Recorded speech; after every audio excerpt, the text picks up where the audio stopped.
Maraming salamat sa inyong lahat. Hi Sky, welcome back po sa ating live.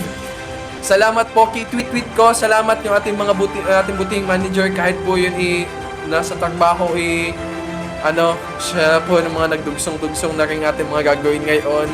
Salamat din sa aking Kuya Pure, sa lahat kuya, sa pagiging co-host, sa pagiging judge, sa aking mama, sa pagiging tabulator, sa pagiging judge, sa aking Kuya Jodex na tumulong para sa pag-oras sa mga contenders. Salamat sa mga Thank you ha.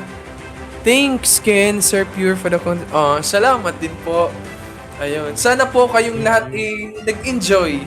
Sana kami nakapagbigay ng ngiti sa inyo. Sana napasaya kayo ng bawat ang tawag din bawat performance ng ating mga contenders. Ako ay nagpapasalamat, tunay na tunay. Ayan, Kuya Pure, baka may gusto ka pang sabihin. Thank you so much po sa lahat ng contestants, sa mga judges, organizers, and